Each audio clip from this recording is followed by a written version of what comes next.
Hoy sabemos y hemos verificado, digamos, con las diferentes publicaciones de experiencia, y la nuestra propia también, que los pacientes oncológicos tienen más riesgo de padecer complicaciones de COVID. Esto es cierto, ¿sí?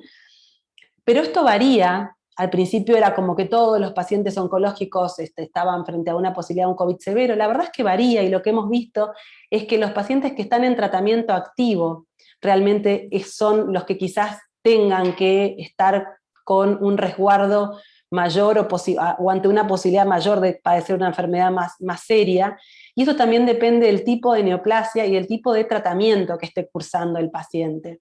Cuando hablamos de estos tratamientos activos, los estudios partieron algunos en 6 meses de haber recibido la última quimio, o 1 año de haber recibido la quimio como lo más lejos, ¿no? O haber recibido un tratamiento que puede no necesariamente ser quimioterapia. Otro punto importante, y que lo hemos visto, es que el contagio de COVID implica muchas veces tener que retrasar el tratamiento oncológico por un tema básicamente epidemiológico, y aparte para que el paciente pueda estar a resguardo para poder volver, digamos, a hacer tratamiento y a recibir tratamiento de inmunosupresión. Y esto muchas veces puede impactar negativamente en la enfermedad, porque prolonga los tiempos del tratamiento, aleja los ciclos entre sí, y bueno, esto conspira contra el poder hacer tratamiento en tiempo y forma. Y después, bueno, los pacientes con enfermedad oncohematológica, dentro de los pacientes con enfermedades oncológicas, hoy sabemos que son un grupo de mayor riesgo. ¿Y esto por qué? Y esto es porque tienen una menor capacidad de fabricar anticuerpos. Los estudios que se hicieron buscando a ver qué pasaba cuando los enfermos con cáncer se contagiaban de COVID, se vio que los enfermos con tumores sólidos logran hacer una respuesta de anticuerpos y logran hacer una respuesta celular, lo que nosotros llamamos montar una respuesta inmunológica más efectiva, mejor, que la del paciente oncohematológico. Sin embargo, no es la misma o exactamente la misma que la de un paciente normal, ¿sí? O sea, la de un paciente que no tiene una enfermedad oncológica, me refiero, ¿no? Normal en el sentido inmunológico. Pero bueno, asimila a lo que sucede en la población normal. Sin embargo, los pacientes oncohematológicos tienen esta dificultad. Y esto a su vez puede estar también en relación con tratamientos que reciben los pacientes oncohematológicos, y dentro de estos tratamientos tenemos que tener en cuenta los anticuerpos anticélulas B, como son los anticuerpos anti-CD20 o el rituximab, que tenemos muchos pacientes que tratamos con linfomas, con este tipo de tratamientos, o que hacemos mantenimientos, o que estos anticuerpos, esta inmunoterapia acompaña al tratamiento de quimioterapia. Esto es una inmunoterapia, pero es una inmunoterapia diferente a la inmunoterapia que hace muchos de los pacientes oncológicos con tumores sólidos y también con tumores hematológicos, que se llaman los inhibidores de checkpoint, como el nivolumab, ¿sí? Pembrolizumab, o sea que son tratamientos de inmunoterapia, pero que justamente al revés de esta otra tratamiento que mencionaba, lo que trabajan es la posibilidad de recuperar la fuerza inmunológica del organismo para poder combatir a la célula neoplásica. Entonces, desde este lugar, este tipo de tratamientos tienen un comportamiento distinto, no son tan inmunosupresores como si lo es la otra inmunoterapia que menciono de los anticuerpos anti-CD20, por ejemplo, ¿sí? Bien, por otra parte, algo que también aprendimos a conocer y que es importante desde el punto de vista epidemiológico, es que los pacientes oncológicos que han recibido tratamiento hace poco, o los pacientes oncohematológicos que están inmunosuprimidos, cuando se contagian de COVID van a tener una excreción viral más prolongada que el resto de los pacientes no inmunosuprimidos. Y esto lleva a que demoren en negativizar la PCR. Por lo tanto, el criterio de desaislamiento varió, ¿sí? Varía, difiere del de la población no oncológica. Y esto fue recientemente actualizado hace muy poquitos días, el 1 de julio, por la Sociedad de Infectología, donde aparecen las guías donde habla de cuándo desaislar, de si es por PCR o no por PCR, y justamente establece un párrafo para los pacientes oncohematológicos o los pacientes oncológicos inmunosuprimidos, donde el criterio de desaislamiento no son esos 10 días del paciente, por más que haya cursado, digamos, un COVID que no haya sido severo, sino que lleva a 20 días como mínimo el tiempo de desaislamiento para estos pacientes, e incluso que a criterio del especialista requieran estos pacientes un alta con una PCR, ¿sí? Que es lo que no hacemos hoy para los pacientes inmunocompetentes.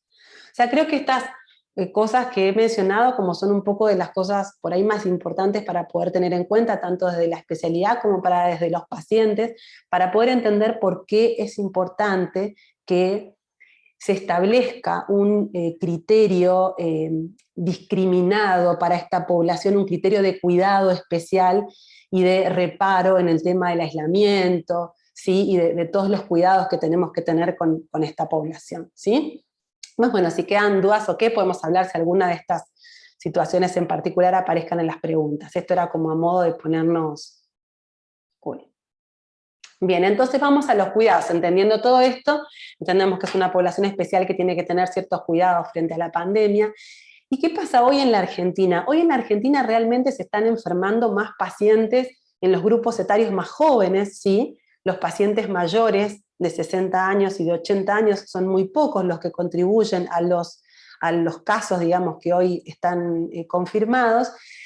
Pero sin embargo, cuando vamos al acúmulo de pacientes que han fallecido de COVID hoy en Argentina, sin embargo, todavía los pacientes mayores de 60 años siguen siendo el cúmulo de pacientes que van, digamos, a sufrir estas complicaciones, independientemente que estén o no inmunosuprimidos. A pesar de que, bueno, hoy por hoy, con los adelantos que han habido de la inmunización, ha cambiado un poco la dinámica.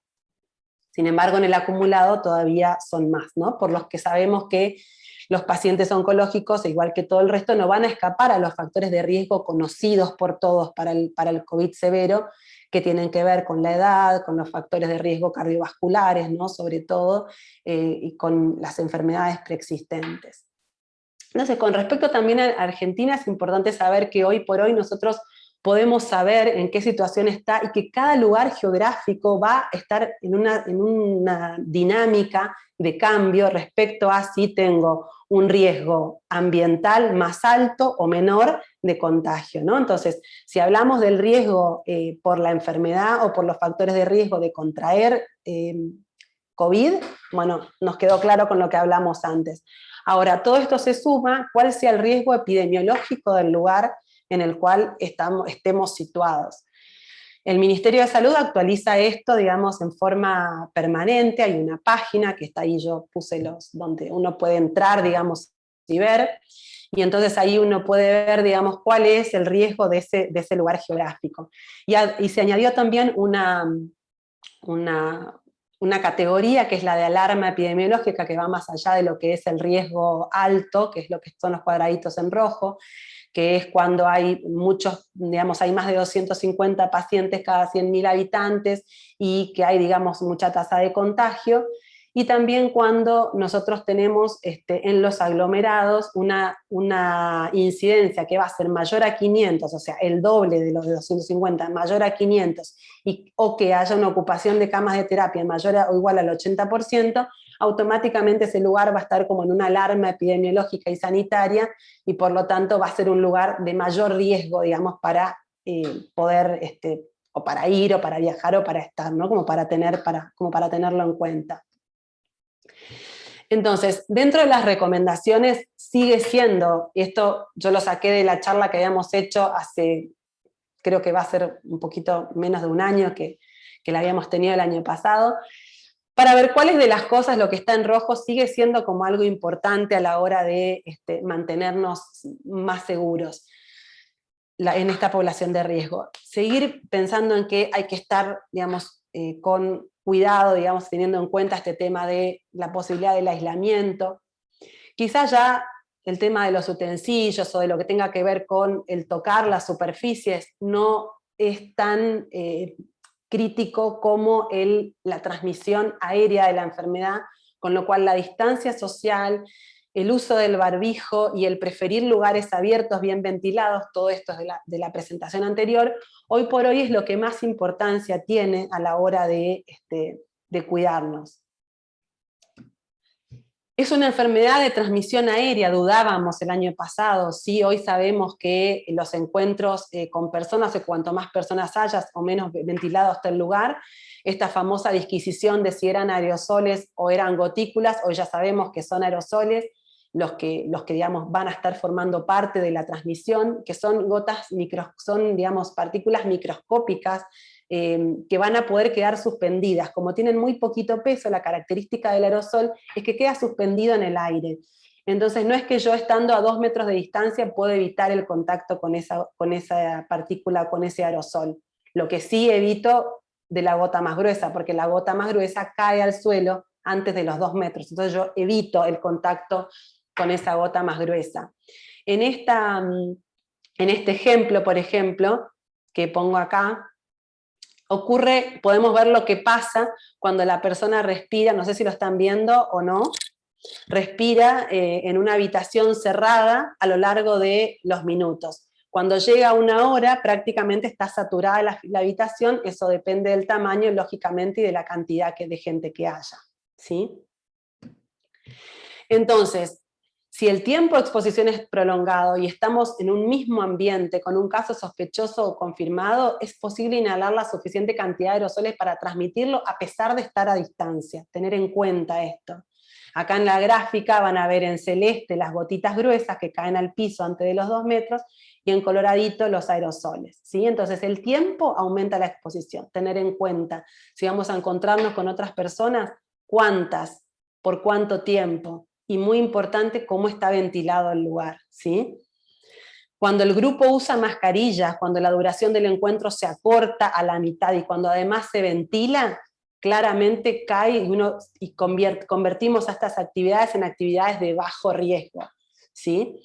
Ahora, hay actividades que son de riesgo alto, como hablar en voz alta, como comer, como cantar o usar instrumentos de música o hacer actividad física, que cuando la hacemos en lugares abiertos van a mermar la posibilidad del riesgo de contagio, ¿no? Porque son estas actividades, hay mucha exposición a aerosoles en estas actividades, por eso las puse ahí en rojo como que son actividades de más riesgo, pero si las hacemos en lugares abiertos, ese riesgo va a caer, ¿sí?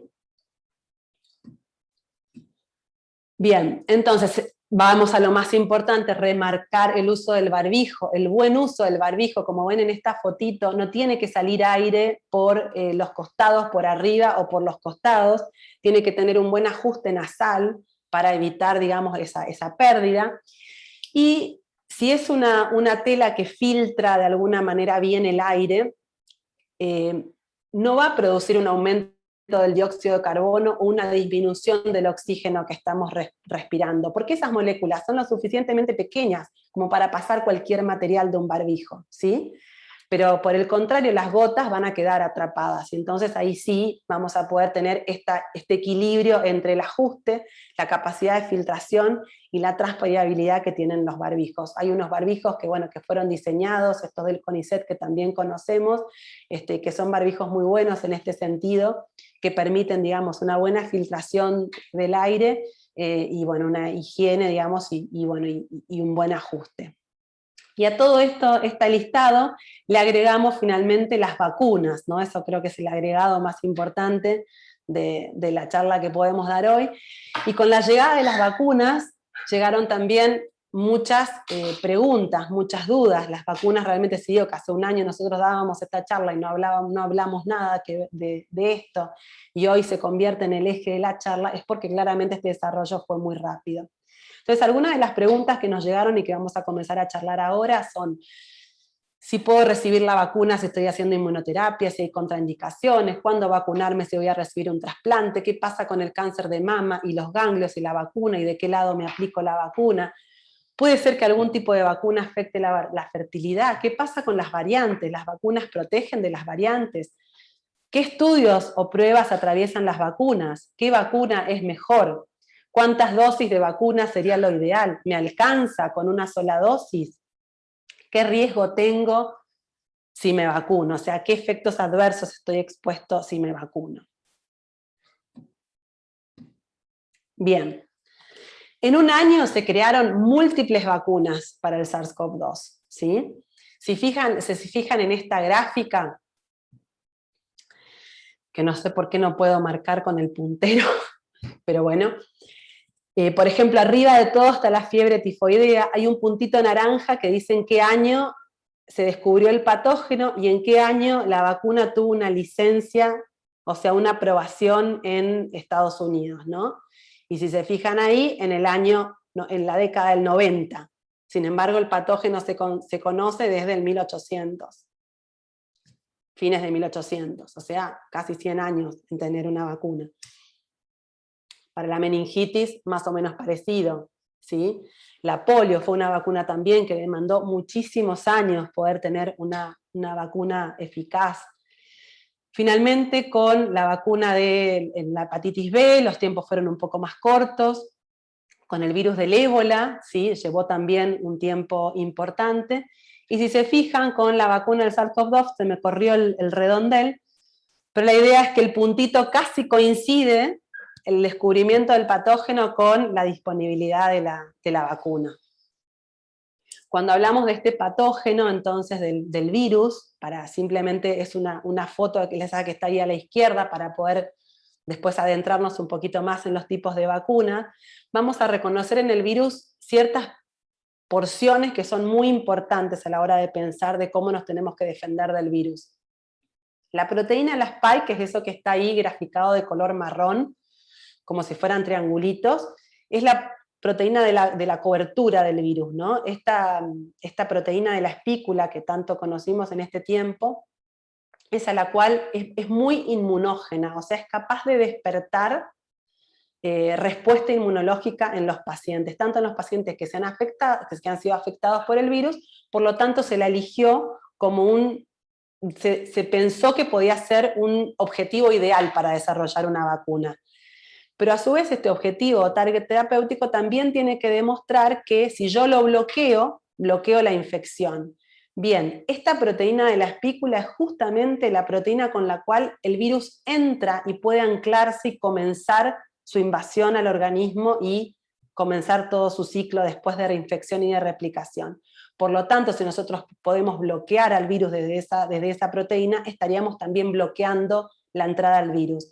Entonces se coincidieron, por suerte, dos situaciones importantes.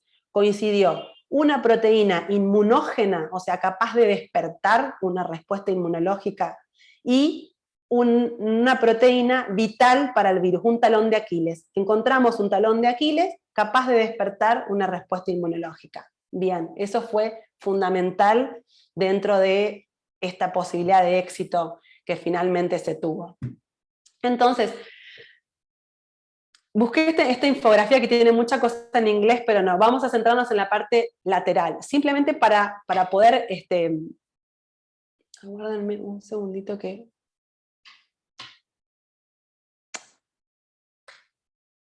Quiero... Ahí está. Bueno, entonces, el virus, acá podemos ver en rosadito, el virus completo, con la espícula, ¿sí? Este virus completo se pudo usar como en otras vacunas similares, como en el cólera, la polio, ¿sí? La triple viral, por ejemplo, utilizan el virus entero inactivo, ¿sí? Entonces, o uno lo debilita al virus o lo inactiva. Hay una diferencia sutil entre inactivar y debilitar. Los virus que están debilitados pueden reactivarse en un organismo que no tenga las defensas suficientes. Por eso estas vacunas, si hubieran vacunas con virus atenuados, que le llamamos, no las podríamos usar en pacientes como los pacientes oncológicos, porque son pacientes con un sistema inmune debilitado. Entonces es así que, por ejemplo, ciertas vacunas de la polio, ciertas vacunas virales, como la de la fiebre amarilla, no pueden recibirla los pacientes inmunosuprimidos porque el virus está debilitado. Sin embargo, en lo que respecta a COVID y a las vacunas para SARS-CoV-2, los virus están inactivados, o sea, han sido de alguna manera destruida la posibilidad de que el virus replique, ¿sí? Entonces no puede activarse, de manera tal que no van a poder causar enfermedad.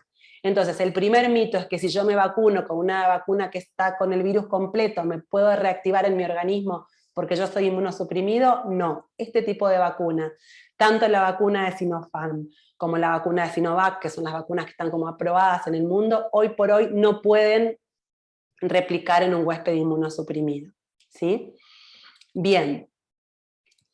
¿Qué pasa con las vacunas de vectores no replicativos? Las famosas vacunas de adenovirus. Ahí tenemos todas las vacunas como las de... O sea, entonces las vacunas de virus inactivos muy utilizadas en otro tipo de inmunizaciones y que se trajeron al escenario de COVID de la mano de las vacunas de Sinopharm y Sinovac. Las de vectores no replicativos utilizan un virus portador, un virus transportador, eso es lo que significa vector. Ahora, ese virus transportador es un virus que no tiene que poder causarle la enfermedad al paciente, porque también es un virus no replicativo. Ha sido, digamos, modificado por ingeniería genética de manera de poder ser capaz de producir las proteínas del coronavirus, pero no producir la proteína del adenovirus que necesita para replicarse. ¿Sí? ¿Se entiende? O sea, todo el virus dentro de su, como veíamos en el gráfico anterior, dentro de su estructura va a contener un material genético, pero ese material genético fue seleccionado y se puso solamente la parte del material genético necesaria para poder reproducir la espícula. La espícula per se no puede causar enfermedad, ¿sí? Pero sí puede causar inmunidad.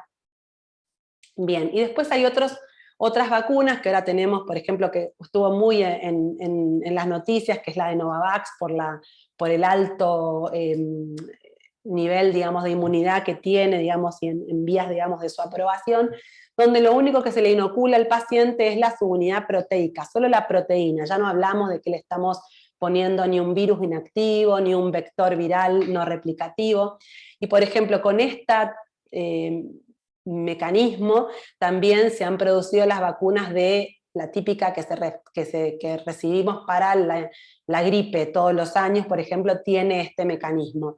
Pero esta proteína no está sola, esta proteína para que sea capaz de despertar una respuesta inmunológica, tiene que estar acompañada de un adyuvante, ¿sí? Que sería como un ayudante a generar inmunidad.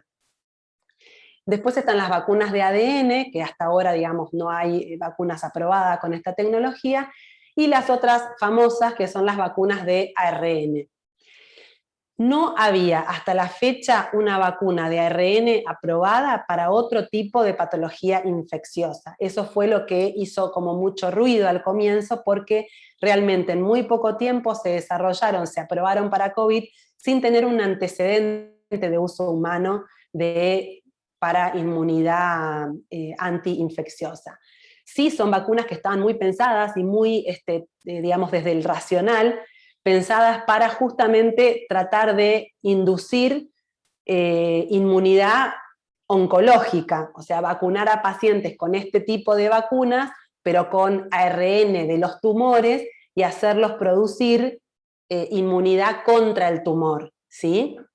En esto sí se ha estado trabajando mucho, con lo cual es una plataforma de vacunas que fue pensada para el paciente oncológico en algún momento, pero para vacunarlo para tratar de tratar su tumor.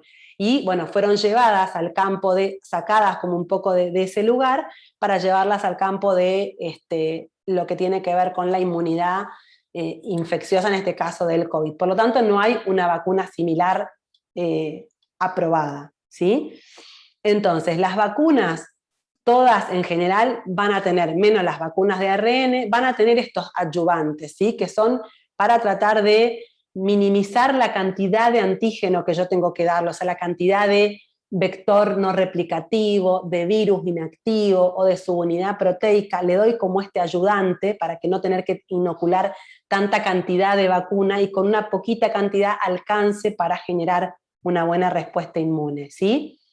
Y a su vez las vacunas de RNA, para no ser degradado rápidamente, una cosa importante, la vacuna de ARN no va al núcleo de la célula, va al citoplasma, no va a mezclarse con el ADN nuestro y a meter una secuencia de ARN, porque mucho suelto así a ir a quién sabe generar qué trastorno genético. Ese ARN va directamente a introducirse en la maquinaria de producción de proteínas. acopiarse como si fuera una matriz, ¿sí?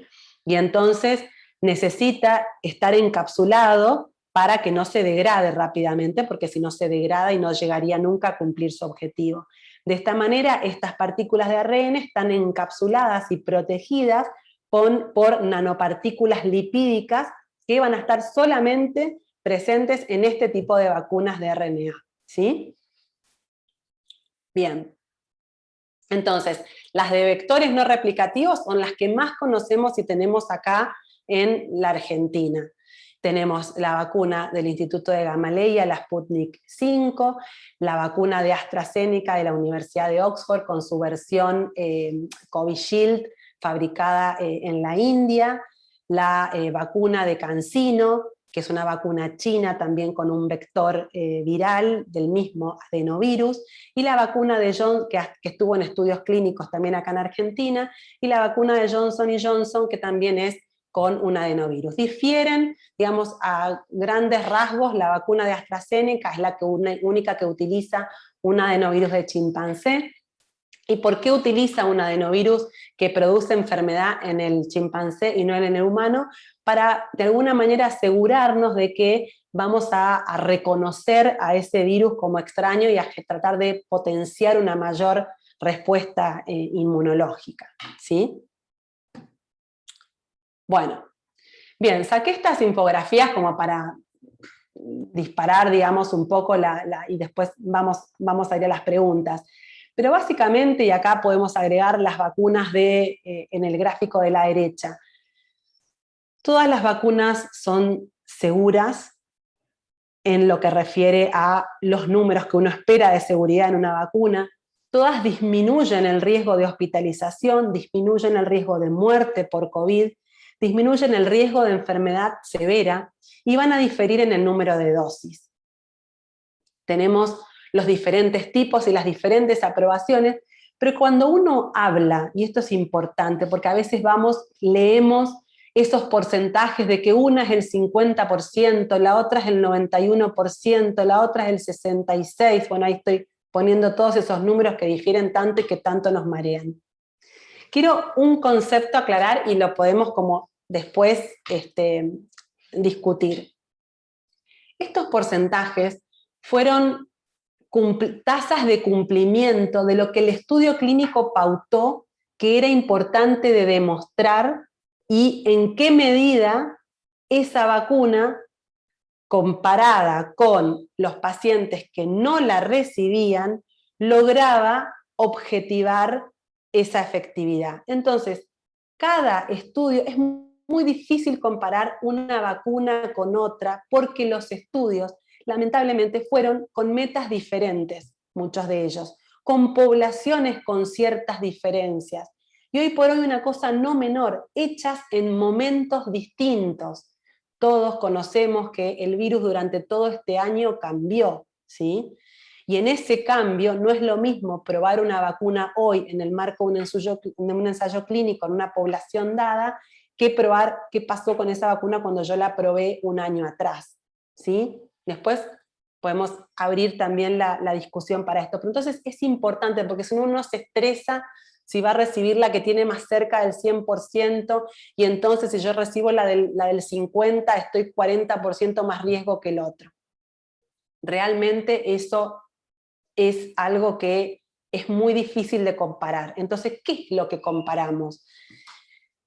Comparamos los eventos adversos, ¿sí? Es un punto donde es un poco más objetivo de comparar. Podemos comparar la capacidad que tienen las vacunas de inducir una respuesta de anticuerpos, una comparada, digamos, en un estudio, en otro estudio, y eso es un esfuerzo también de poder después homogeneizar y poder traducir esa data y ver qué significa eso. Entonces, hoy lo que sabemos es que las vacunas, así como decían en el estudio clínico, que el 100% de muerte protegía, y sí, protegió el 100% de muerte los 2 meses que duró el trial, o los 3 meses que duró el trial, pero ¿qué pasó? Que no se habían enfermado de COVID todos los participantes del estudio.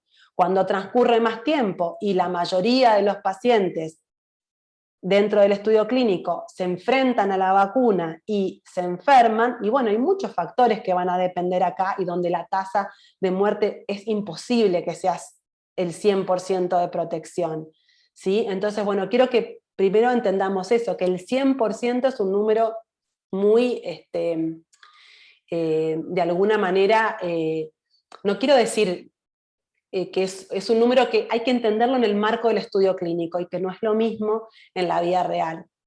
Después hay un tema importante que nos haría la vida mucho más fácil si pudiéramos hoy conocer o entender de las vacunas y tratamos de explicarle eso a los pacientes cuando discutimos qué vacuna y cómo vamos a controlar.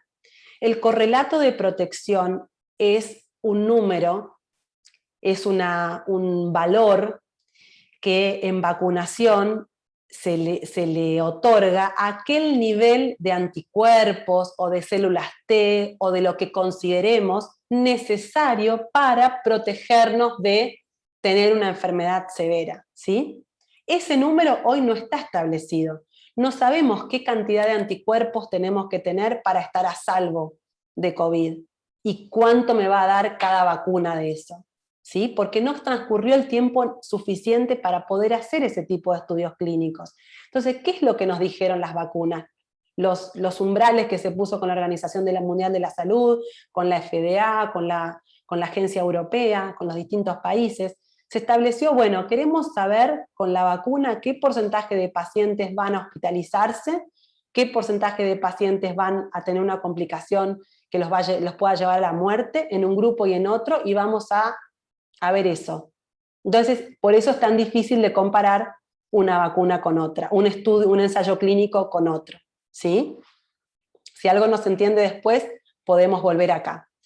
Lo importante es que ese número o ese umbral que pone la Organización Mundial de la Salud, por ejemplo, en lo que respecta a la gripe, estamos muy cerca del 50%, y sin embargo todos nos vacunamos contra los trabajadores de salud, nos vacunamos contra la gripe todos los años, los pacientes inmunosuprimidos también los hacemos vacunar, aunque estaríamos como en el peor de los escenarios de las vacunas de COVID, porque sería como si uno lo compara una tasa bastante menor a esos 90 o esos 99, que realmente son muy difíciles de obtener, y quizás es un porcentaje de protección que uno ha podido obtener, por ejemplo, con la vacuna de la polio, pero no con muchas otras vacunas.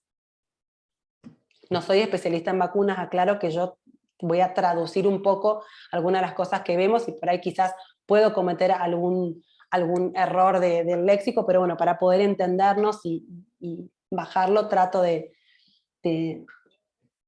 compararlo y de hablarlo así. En cuanto a lo que tiene que ver con los efectos adversos que tienen las vacunas, la mayoría de las vacunas van a producir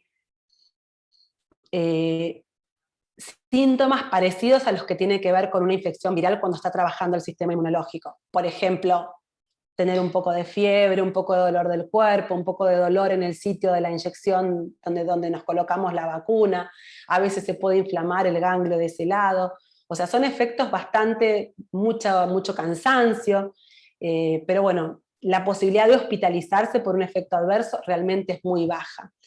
Entonces, cuando hablamos de hospitalización y de efectos adversos serios, lo que más se nos viene a la cabeza es todo lo que hemos estado conociendo y leyendo acerca de las vacunas con vectores de adenovirus, como la de AstraZeneca, o también más recientemente los eventos que se han reportado de las vacunas de Johnson en Estados Unidos.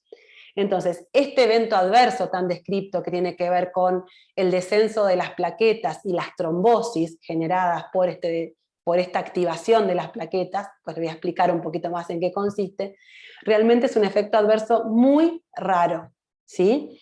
Que va a darse aproximadamente en 11 pacientes cada millón de aplicaciones y en 4 cada millón en los mayores de 55 años.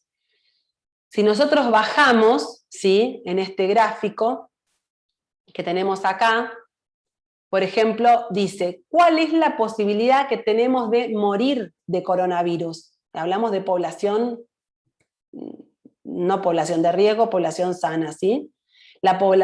Un paciente menor de 25 años, aunque es baja, tiene una posibilidad de 23 en 1 millón de tener un evento fatal por coronavirus.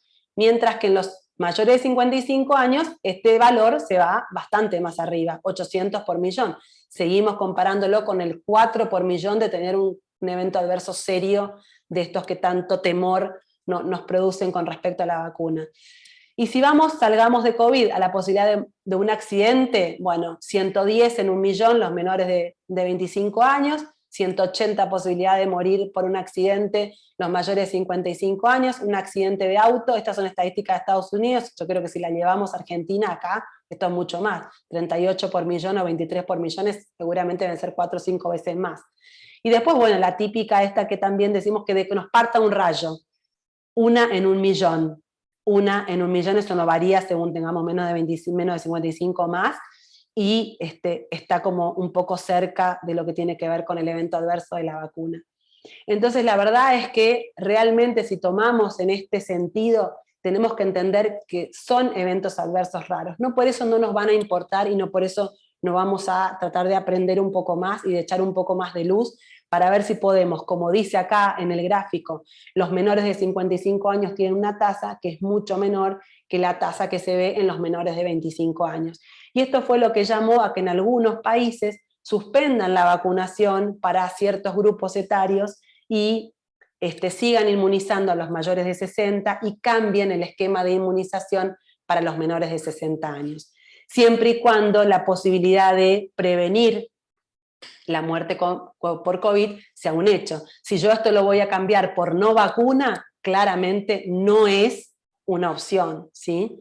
Es solo la posibilidad de que yo, en estos casos, lo que hicieron en esos países fue alternar y darle otra vacuna en el plan de inmunización en la segunda dosis al grupo de pacientes más jóvenes. Entonces, esto frente a la no vacuna no es una opción. Bien. En cuanto a lo que tiene que ver con las dosis, las vacunas de AstraZeneca son 2 dosis, la Moderna de RNA también, la de Pfizer también, la que tenemos la Sputnik también, la de virus inactivo también son 2 dosis, esto fue inicialmente. El hecho de tener la urgencia de la protección y este cuello de botella de poder inmunizar a toda la población, llevó a pensar si, de alguna manera, tener una sola dosis podía llegar a ser efectivo y protector de este evento de fallecer por COVID o tener complicaciones severas por COVID.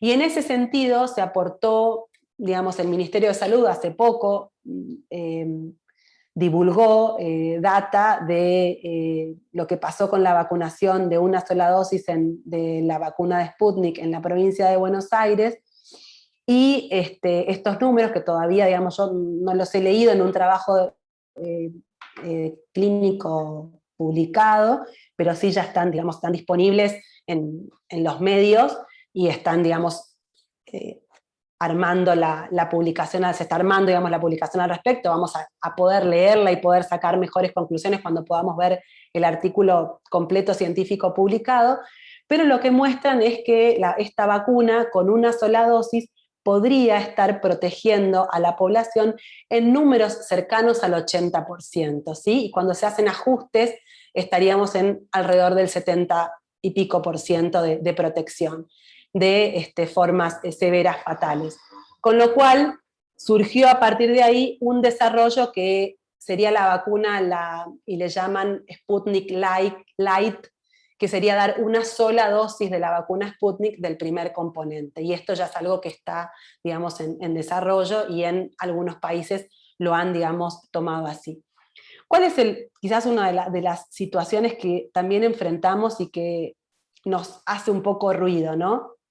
Y entiendo, y en esto, es que tanto la Unión Europea como la FDA, como la Organización Mundial de la Salud, se toman su tiempo para evaluar las diferentes vacunas de acuerdo a la información que les va llegando y a la forma en que se las van presentando, para poder establecer umbrales más políticos en relación a lo que tiene que ver con las vacunas. Por ejemplo, a libre circulación en Europa con determinado tipo de vacunas. Hasta ahora las vacunas que han podido entrar son la de Oxford, las vacunas de RNA, y la vacuna de Johnson. Sin embargo, todavía la vacuna de AstraZeneca fabricada en China no entró a la comunidad, digamos, a la comunidad europea como una vacuna autorizada, y solo algunos de los países van a permitir este supuesto pasaporte.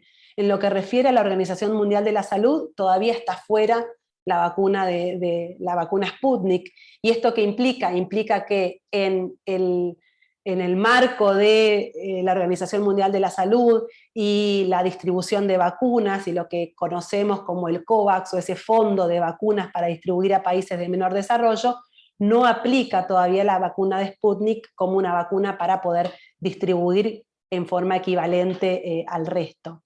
Pero de vuelta, son situaciones que no implican que estas vacunas no estén cumpliendo con la posibilidad de prevenir, ¿sí?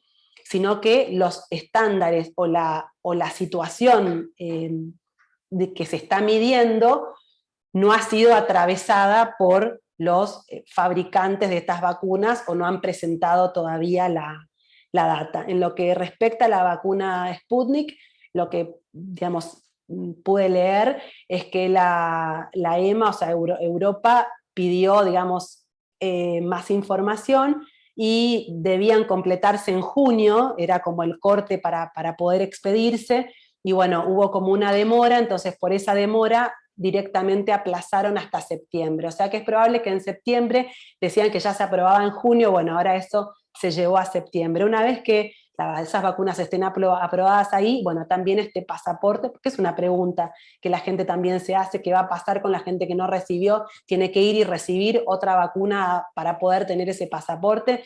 Creo que la respuesta es no. Creo que la respuesta es poder saber hasta dónde estamos inmunizados y protegidos con las vacunas que tenemos, y eso hoy por hoy es lo más importante. Claramente es importante para el mundo que podamos tener esta respuesta de estas organizaciones, del Instituto de la Organización Mundial de la Salud, como de Europa, donde lo que está en juego, digamos, es la posibilidad de discriminar de alguna manera, digamos, gente que viene de países donde no tuvo acceso a otro tipo de vacunas, ¿sí? Pero bueno, esto quizás es marco de otra discusión, y creo que en este sentido va a ser importante todo lo que se siga aportando de información, y de información del mundo real para conocer.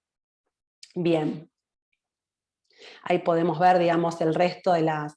Y bueno, hay muchos mitos y verdades en cuanto al tema de las vacunas, y acá sí quizás viene el tema de la prevención. Acá es donde yo les decía que la hospitalización y la prevención de muerte, este 100% que tenemos cuando recorre este gráfico de vacunas, fue en los ensayos clínicos. Entonces, en la vida real son las cosas que todavía tenemos para conocer. Volviendo a las preguntas, y acá sí quizás ya pasamos a que podamos ir contestándolas de a una. Quiero ver, ahí está el doctor Alderete, si podés, que es el infectólogo, y a ver si está el doctor Losco, todavía no se unió, que es el oncólogo que también se va a unir a sí está, ahí está Federico. Estoy. Estás. Bueno, vamos entonces ahora sí a ir contestando un poco las preguntas que nos han hecho llegar. No sé, Federico, Manuel, si quieren agregar algo a la breve presentación que... No, excelente. La verdad que disfruté toda la marco. presentación y aprendí también, así que muy bueno. Manuel. No, la verdad que Gracias, bastante, muy completa la charla. La verdad que por mí creo que abarcaste todo, hiciste un buen resumen de toda la pandemia, me parece. Bueno, igual faltan todas las preguntas que ahí vamos a tener ahí vamos a ver un poco más la situación, pero la idea, gracias a los dos, un poco las preguntas que tenemos y que nos hacen todo el tiempo también en el consultorio es, por ejemplo, ¿qué pruebas atraviesan las vacunas? Bueno, esto un poco lo contestamos en la presentación, y como dijimos, atravesaron todas las vacunas que estamos recibiendo hoy y que tenemos aprobadas en Argentina, llegaron a atravesar la fase 3, que es esta fase donde leíamos que los pacientes se comparan, los que están recibiendo vacunas, contra los que no están recibiendo vacuna, en un número que fueron en el orden de los miles de pacientes, ¿sí? 4.000, 10.000, 11.000, 19.000 pacientes, o sea, son números muy grandes de pacientes, y las vacunas que tenemos disponibles han atravesado esta prueba. Creo que lo más importante es el comportamiento ahora en el campo, que es donde empezamos a recolectar y a recoger estos eventos, como por ejemplo lo que contábamos de la trombocitopenia y las trombosis, donde lo que hemos aprendido es que en este número pequeño de casos, que no tienen ninguna relación con un estado protrombótico o con lo que conocemos como trombofilia, que nos preguntan los pacientes, si yo tuve trombosis, ¿puedo vacunarme con una vacuna que tenga como un evento adverso producir trombosis? O si yo tengo plaquetopenia, plaquetas bajas por mi tratamiento, o un trastorno inmunológico que me baja las plaquetas, ¿puedo vacunarme con estas vacunas que inducen un desorden inmune que lleva a la destrucción plaquetaria de las trombosis? Bien, la respuesta es que no hay una relación entre estos trastornos que mencioné, autoinmunes de los pacientes, plaquetopenia por quimioterapia, trombosis por enfermedad hereditaria o por antecedente de trombosis, y la posibilidad de desencadenar una trombocitopenia durante, o sea, bajada de las plaquetas y trombosis con las vacunas. El mecanismo es completamente diferente, ¿sí? El mecanismo está ligado a algo que conocemos desde hace tiempo como la trombocitopenia inducida por heparina, que es rarísima y que se desarrolla en algunos pacientes expuestos a heparina. Por lo cual hoy por hoy lo que sabemos es que solo aquellos pacientes que en algún momento de su tratamiento han desarrollado una trombocitopenia, una bajada de plaquetas asociada a una tratamiento con heparina, ¿sí? Esto es una trombocitopenia inducida por heparina, la sigla es HIT en inglés, serían pacientes a los cuales uno no les indicaría esta vacuna en primer término, ¿sí? Porque han desarrollado los anticuerpos que se han visto involucrados en esta destrucción de plaqueta de vacuna, por vacunas, ¿sí? Así que todo el resto de pacientes va a tener, si tuvo antecedente de trombosis, y bueno, le voy a tener más miedo a la trombosis por COVID, que es mucho más frecuente que la trombosis inducida por heparina. Si ese paciente se contagia y puedo prevenir que ese contagio, que se enferme de COVID severo, con la vacuna lo voy a estar ayudando mucho más, ¿sí? Bien. Después, a ver, esto de si las vacunas protegen de las variantes. ¿Querés mencionar algo al respecto por ahí, Manuel, del tema de las variantes y las vacunas? Sí, hasta el momento lo que sabemos es que la mayoría de las vacunas estarían cubriendo, quizás en un menor porcentaje, las nuevas variantes. Yo creo que esto se va a ir modificando, o sea, esto creo que seguimos aprendiendo y que va a pasar lo mismo que ya nos pasa con la gripe, que todos los años lo vamos modificando, y me parece que con las vacunas va a pasar exactamente lo mismo, con la vacuna por lo menos de COVID. Por ahora tendrían cobertura con la mayoría de las variantes, incluso se empezó a hablar de la variante Delta, y que algunas vacunas tienen todavía una efectividad del 60% sobre esta variante, con lo cual, si bien disminuye con respecto al resto de las variantes, creo que, evaluando riesgo-beneficio, y sobre todo en el contexto de la pandemia, creo que por ahora podemos seguir utilizando este tipo de vacunas, por lo menos por el momento.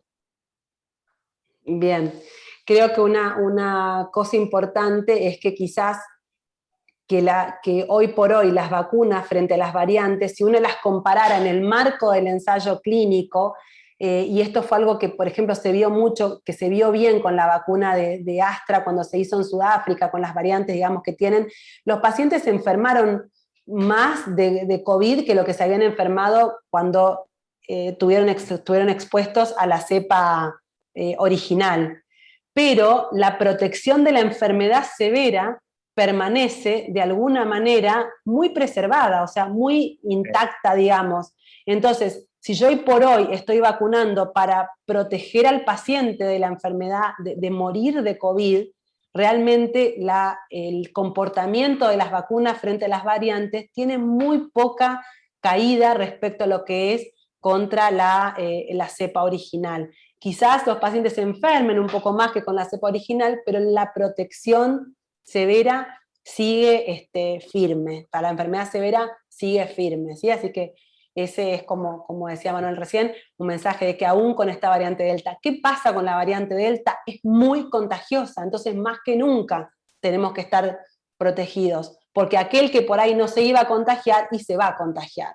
Es muy contagiosa, tiene una capacidad de unirse, digamos, la proteína al receptor, y bueno, entonces es una cepa más transmisible, va a haber más circulación de virus, lo que no implica que van a haber más pacientes sí o sí letales, porque si los podemos vacunar y están vacunados, bueno, eso no va a ser, digamos, tan así, la relación no va a ser tan lineal, ¿sí?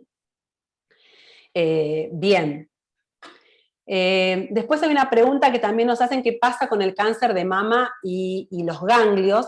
Y acá está con el intervalo que recomiendan los grupos para hacer los testeos de mamografías o de pruebas de, por ejemplo, hacerse los PET-TC, que a veces nos sacan un poco nos dan un poco de trabajo porque los pacientes no nos cuentan que se fueron a vacunar y de repente aparece un PET con captación donde ya, digamos, estaba bien, o una dificultosa evaluación, o un ganglio axilar donde ya, digamos, no había. Entonces, bueno, hay alguna recomendación de esperar por lo menos 6 semanas para poder, digamos, hacer la evaluación, después vacunación, para poder hacer las pruebas, los exámenes radiológicos para evitar esto que es un falso positivo, ¿sí? No es que la vacuna va a provocar o va a despertar al tumor que está dormido, ¿sí? Federico, por ahí vos podés ampliar un poco más en este sentido. Sí, totalmente.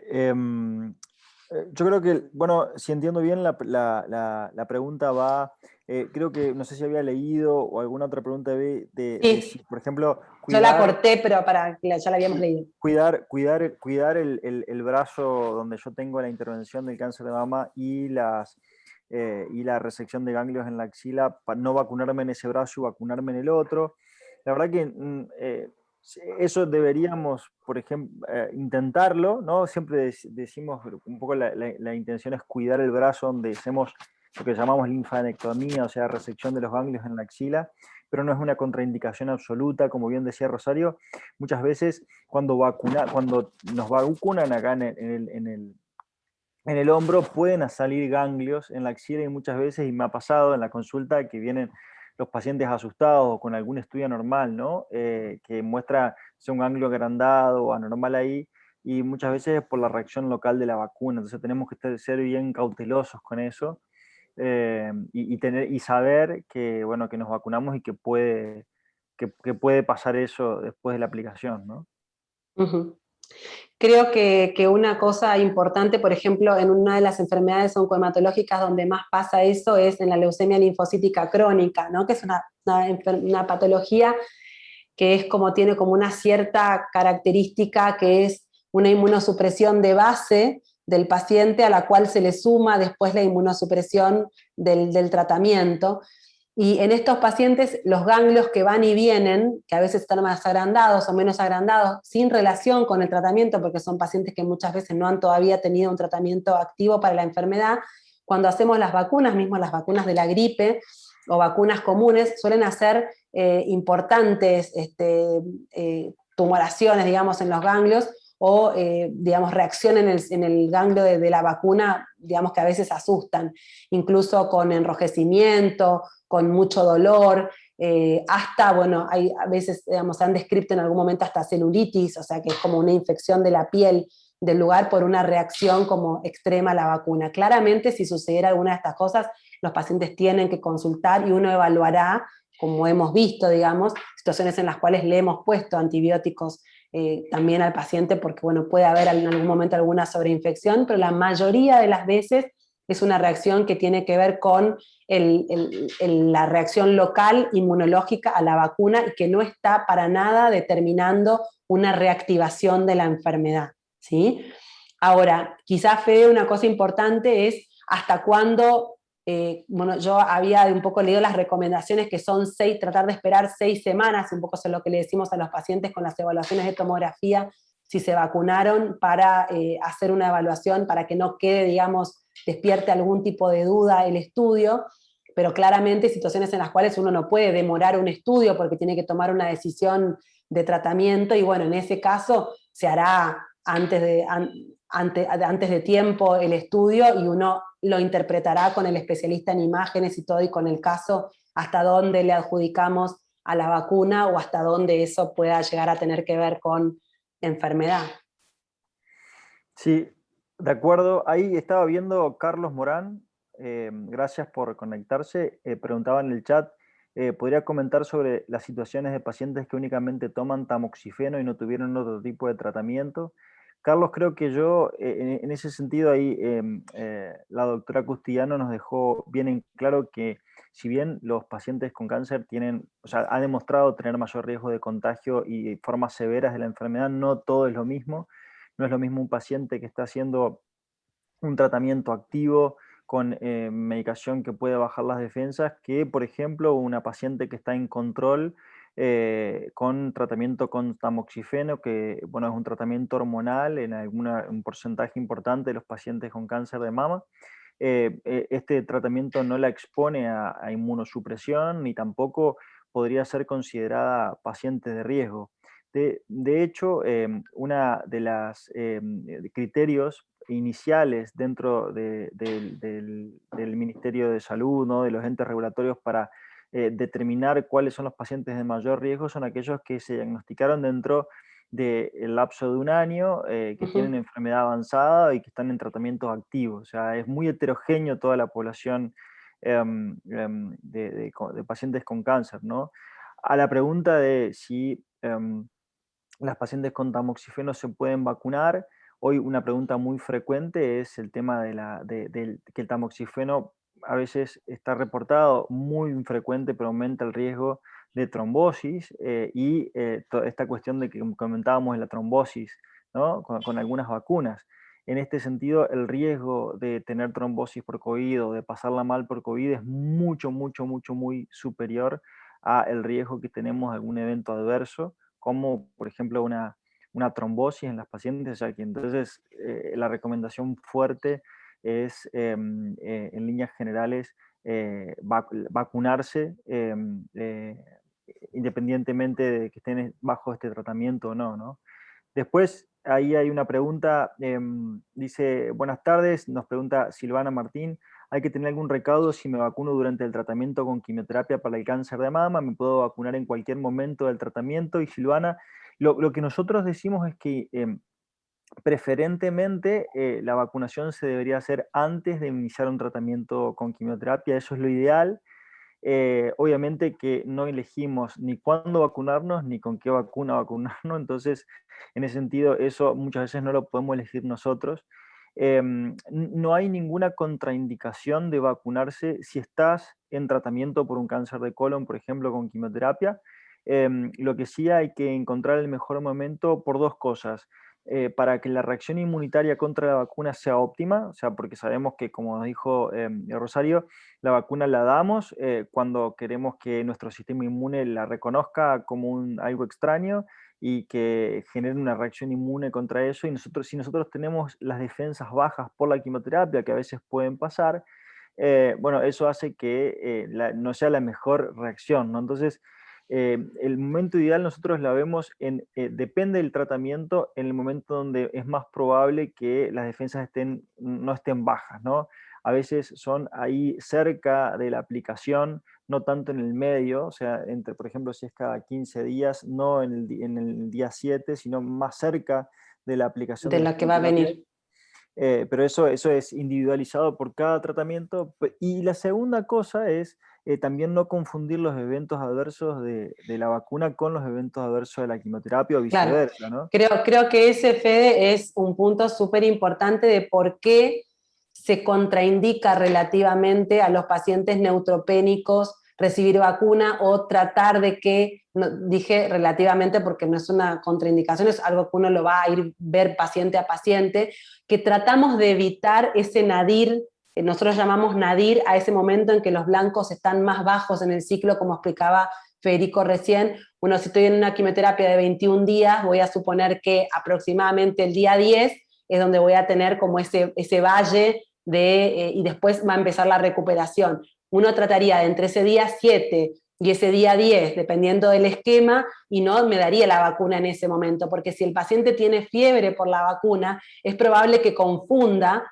a un evento de neutropenia febril, y entonces uno dispararía un montón de situaciones de antibióticos, internaciones y cosas que las tiene que disparar, porque cuando hiciéramos el control tendríamos por ahí un paciente que tiene muy pocos blancos.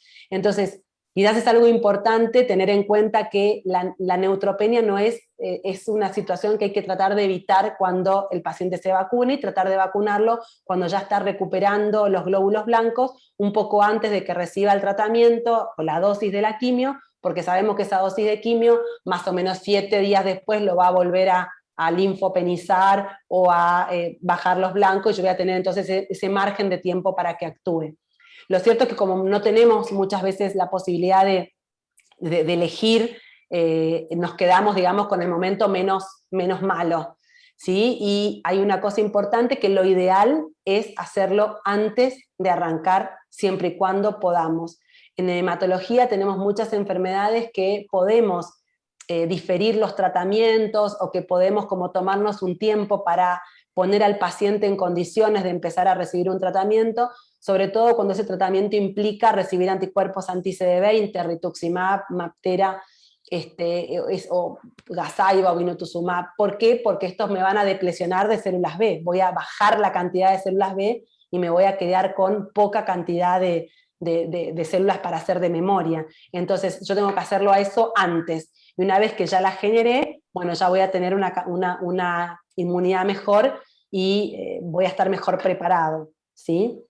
Y con estos medicamentos hay que tratar de esperar al menos 3 a 6 meses de haberlos recibido para poder vacunarme si es que ya los comencé a recibir, que es lo que un poco nos pasó con aquellos pacientes que estaban en tratamiento cuando, bueno, aparecieron las vacunas, y lógicamente nadie sabía cuándo íbamos a disponer de vacunas, o que estaban en tratamiento cuando estuvimos en la pandemia. Son tratamientos que muchas veces duran 1 año, 2 años, y son muchas veces largos. Así que bueno, eso es un tema importante. Y con respecto, Fe, al tema de los inhibidores de checkpoint, al Pembro, al Nivolumab y demás, la política, digamos, o la secuencia que seguimos también es tratar de no dar la vacuna justo, digamos, después de haber recibido, sino tratar de dar lo más alejados del efecto de la dosis anterior, como para también tratar de tener la menor interacción, y sabiendo que estos pacientes, que hasta hace poco, en algún momento, con la vacuna de la gripe, hubo mucha controversia de si el tratamiento de inmunoterapia mermaba la inmunización o era contraproducente para la inmunización, hoy sabemos que hay un muy buen potencial de adquirir respuesta inmunológica, y las posibilidades de generar eventos adversos mayores por la vacuna es despreciable, digamos, frente al riesgo. Creo que una excepción son aquellos pacientes que puedan estar cursando un evento adverso serio de un inhibidor de este tipo, o sea, por ejemplo, no sé, que estén con un evento adverso inmunológico, y que bueno, que no hayan discontinuado la medicación, y bueno, en la efervescencia de un evento también va a pasar lo mismo que con la neutropenia. En ese momento uno va a tratar de no meter algo que no me permita entender después lo que está pasando, tratar de controlar ese evento, y una vez que está controlado, bueno, ahí sí poder vacunar. Y después, con respecto a los corticoides, un poco tratamos de que los pacientes se alejen de los corticoides, al menos estén más de 15 días de la última dosis de corticoides que recibieron, y no reciban corticoides hasta por lo menos 15 días después de haber recibido la vacuna, con lo cual en muchos pacientes este lapso que reciben corticoides en forma crónica puede ser largo, pero lo que podemos hacer es bajar la dosis de corticoides y tratar de estar siempre en menos de 20 miligramos de deltizona, si es que se puede y lo permite la enfermedad, para permitir que las vacunas actúen. ¿Sí? Manuel, no sé si querés hacer algún comentario, o vos, Fede. Yo quiero leer la pregunta de Cris, ahí la primera pregunta en el chat, y la difícil que se la quiero hacer a Manuel también. Porque dice acá, Cris, me convocaron del Ministerio de Salud de Cava como voluntaria para participar del estudio clínico de combinación de vacunas. Tengo la primera dosis de Sputnik, ¿consideran conveniente que participe o no? ¿Qué enfermedad de base tiene Cris? O que si puede... No, bueno, pero igualmente, independientemente de eso, Sí, vamos a hacer una evaluación general y por ahí podemos... ¿Qué pruebas hay? Si hay alguna evidencia, ¿no? Que combinar vacunas sea posible.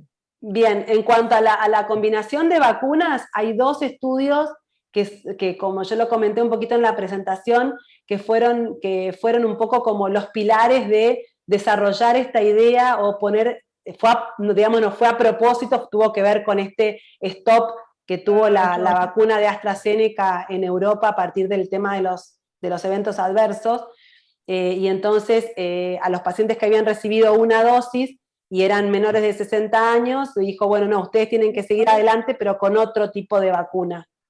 No le vamos a volver a dar la misma vacuna. Ese fue el estudio Convivac. Están dando quimioterapia ahora. No. Entonces tienen ese problema. No, ¿Hola? Hola. ¿Hola? Sí, hola.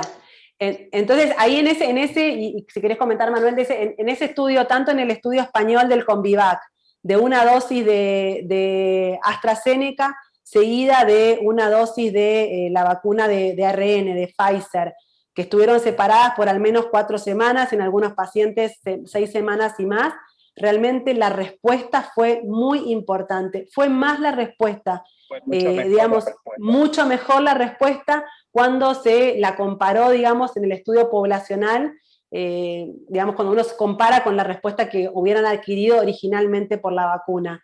Después hubo otro estudio también, que es un estudio que está como comparando los 4 escenarios: recibir la vacuna, las 2 dosis, o sea, adenovirus, ARN, y después adenovirus, o ARN. Y en ese estudio, que tuvo 4 posibilidades, claramente favoreció de vuelta el combinar plataformas a el hacer las vacunas del mismo tipo. Y esto tiene que ver con esta capacidad de poder estimular mejor al sistema inmunológico ofreciendo, y bueno, es algo parecido a lo que se hace con la vacuna del neumococo, a veces cuando uno piensa, y que justamente es una estrategia que tratamos de buscar en los inmunosuprimidos, poder como despertar de alguna manera más al sistema inmunológico, con lo cual muchas veces en la discusión de estos trabajos termina siempre apareciendo el tema de los inmunosuprimidos y diciendo, quizás esta sea una de las formas en las cuales podamos. A ver, ¿está probado? Y tener 2 estudios con un número reducido de pacientes, no podemos decir que está probado. Está intentado. Ya hay algunos que lo han recibido. ¿Son las vacunas con las que contamos acá? No. Pero de vuelta, la posibilidad de intercambiar, esto sería, ¿no? Plataformas o vacunas, incluso dentro del estudio clínico, la AstraZeneca está, ya está el trial, comparando con el segundo componente de Sputnik y la combinación de ambas vacunas para poder dar también un mejor resultado. No solo que haya más concentración de anticuerpos, o más, que no sabemos si va a llevar a una mayor prevención, sino que esto dure más, que también es lo que queremos. Quizás en cuanto a la respuesta T, por ejemplo, que ahí hay alguna pregunta que está, no hubo tanta diferencia. no sé, Manuel, si vos tenés por ahí otra información, en cuanto a la respuesta de los linfocitos T, no fue tan diferente, pero sí a la capacidad de generar anticuerpos. Y hoy sabemos que frente a las variantes, generar una cantidad de anticuerpos neutralizantes buena es importante. Bueno, no sé, Manuel, si vos qué le contestarías a los pacientes que la invitan a participar del... No, yo creo que, básicamente creo que ya lo resumiste, pero yo creo que sí, se podrían combinar las vacunas. En realidad, esto es algo que ya cuando vos hablaste de cómo se llegó a generar este tipo de vacuna en tan corto tiempo, uno ya sabe más o menos, de acuerdo a las plataformas por las que están predeterminadas, que esta es una vacuna que probablemente iba a funcionar y que tenía cierta seguridad en realidad. El tema es que, bueno, obviamente salió bajo emergencia en el contexto de pandemia, entonces uno no puede asegurarte o decirte al 100% va a pasar esto, porque no teníamos un estudio o no teníamos los resultados en ese momento cuando arrancó el esquema de vacunación.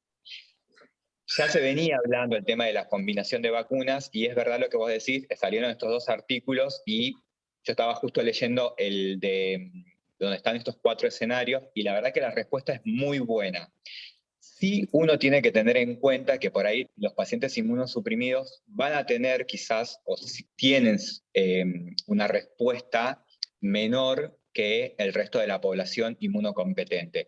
De hecho, por eso siempre se adecúa los esquemas de vacunación, y sobre todo, por ejemplo, lo que vos nombrabas, el neumococo. Nosotros normalmente en un inmunocomprometido, o por lo menos en el post-trasplante de células hematopoyéticas, hacemos un esquema secuencial con 3 dosis de Prevenar 13, no hacemos 1. Directamente hacemos 3 porque sabemos que la respuesta suele ser menor, pero es mucho más rápida con la Prevenar 13. No se mantiene en el tiempo, por eso uno tiene que hacer una combinación con una Pneumo 23 que tarda en generar respuesta inmunológica, pero después en el tiempo se mantiene.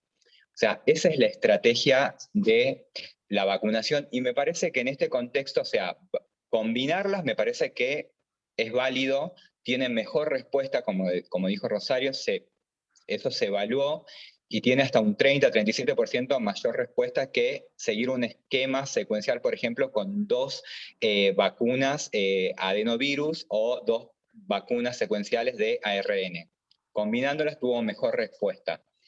Y creo que en algún momento también se va a empezar a hablar de una dosis adicional. Me parece a ese punto quería como llegar con alguna de las preguntas que también nos hicieron y que nosotros también nos cuestionamos. Estamos hablando de una dosis adicional tercera, y acá en Argentina todavía estamos hablando de una dosis, y bueno, y mostrando por ahí, comentando un poco el estudio del Ministerio de Salud, que obviamente fue en población general. Y Exacto. realmente nosotros no tenemos la certeza o la sensación de que esto vaya a ser suficiente para los pacientes inmunosuprimidos, porque lo sabemos de la experiencia con otras vacunas, incluso Exacto. mismo también con la vacuna de la gripe, y más pensando que estamos frente al tema de las variantes.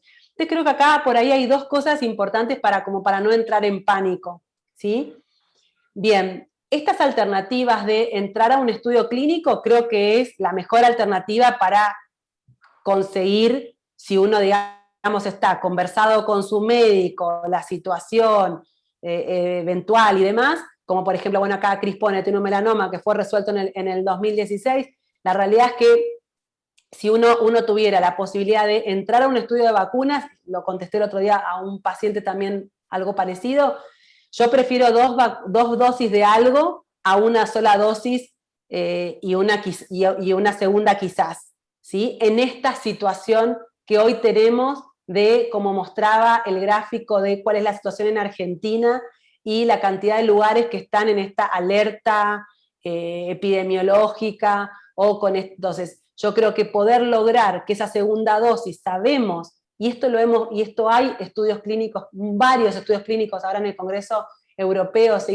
hicieron varias presentaciones de ensayos clínicos en pacientes inmunosuprimidos y vacunas, y las diferentes estrategias de inmunización, y todos concluyen, y hay un estudio muy lindo también publicado de pacientes con cáncer y pacientes oncohematológicos, y los estudios concluyen en que la segunda dosis le aporta muchísimo a estos pacientes, mucho más que lo que le aporta a un paciente no oncológico.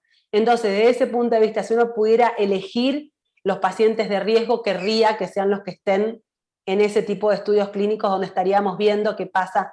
Ahora, si vos me decís, no, me van a dar sí o sí la segunda dosis del segundo componente de Sputnik, pero puedo entrar al ensayo clínico para ver si me toca por ahí me toca una de Sinopharm, y ahí no estaría tan segura, porque es como que tengo lo que ya está comprobado y de alguna manera estudiado, con el perfil sobre todo de seguridad.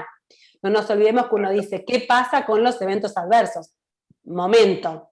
La combinación de vacunas también hace que los pacientes se sientan un poquito peor cuando reciben la segunda dosis, y hay alrededor de un 20% más de escalamiento, de dolor del cuerpo, sensación de gripe, o sea, ese aumento de la potencia de la vacuna cuesta un poquito desde el punto de vista de este tema de la, como de la, no sé, del sentirse malo para por ahí tener que pasarse y tirarse en la cama el día ese al otro día que se recibe la vacuna. Entonces creo que desde ese lugar tenemos también como que ser como cautelosos con esto, ¿no? Pero en pacientes que tienen la posibilidad de discutir con su médico, lo van a poder discutir, y en líneas generales va a pasar un poco por ahí. Tener una segunda dosis, si yo tengo un diagnóstico de este tipo de diagnóstico, que sé que la segunda dosis le aporta mucho, y bueno, todas las vacunas que están mostraron que la segunda dosis le suma a la primera, porque eso se vio en todos los ensayos de vacuna, ¿sí? Individualmente, en cada estudio individual, se vio que el paciente después de la primera dosis tenía un nivel de anticuerpo, y cuando le daban la segunda dosis, ese nivel trepaba, ¿sí? Y ahora creo que sería bueno tratar de que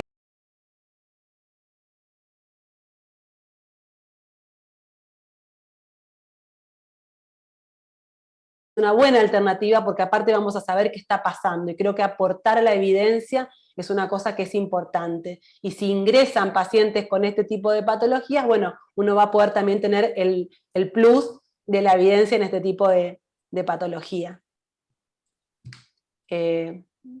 No sé si alguna otra... Doctores o Sí. Rosario, veo que hay dos preguntas que tienen que ver con la interferencia o de qué manera pueden afectar los resultados de un PET, o acá hay Nancy pregunta respecto de una TAC de control. Creo que ahí lo importante también es hacer la consulta con el médico, ¿no? Totalmente, sí, por eso. Pero yo lo que creo que es importante, Gabriela, que lo hagan antes de la vacuna, porque si no pasa esto, es un estudio es un estudio costoso, que aporta mucha información y que termina siendo como, de alguna manera, menospreciado en su significado por haber sido realizado de manera inoportuna. Si uno tiene que hacerse un control cada 6 meses, y bueno, quizás le tocó, no digo que uno se va a hacer un PET cada 6 meses, pero por ahí justo tocaba una evaluación o una tomografía que era cada 6 meses, tocaba en ese momento, bueno, tratar de adaptar el momento de ir a vacunarse, hablar y decir, doctor, me vacuné, ¿qué hago? ¿Lo diferimos o está bien? O a lo mejor le diga, bueno, sí, mirá, si lo pasás un mes no va a pasar nada, o no, en tu situación estamos en la evaluación del momento temprano y yo necesito y voy a saber que vos avisale al médico al del tomógrafo que te vacunaste en tal momento, y entonces, bueno, uno puede como por ahí tener un screening adicional y un informe también, porque nosotros también nos valemos mucho del informe y de la interpretación de quién va a hacer, digamos, el informe del estudio. Entonces creo que hay que tener por ahí un poco eso en cuenta. No sé, Federico, si vos querés... Totalmente, en realidad reafirmar, desde el principio aprendimos mucho, ¿no? Diferíamos los controles, por ahí hoy ya aprendimos, y creo yo que esto, las indicaciones de aislamiento social y todo lo que está pasando, particularmente en los pacientes oncológicos, no tiene que ser una causa de dejar los controles. Si bien hay cosas que individualmente pueden diferirse, pueden adaptarse, es importante continuar con los controles, continuar con los tratamientos. Totalmente, eso es sigue. súper importante. Sigue y yo me acuerdo, me daba mucha gracia porque el año pasado, les decía, en marzo, les decía, bueno, dejemos a esto para cuando la pandemia termine en septiembre del 2020. Y bueno, acá estamos, ¿no? Entonces, yo creo que el mensaje importante es ese, ¿no? O sea, adaptar y consultar a su médico de cabecera, pero no dejar los controles.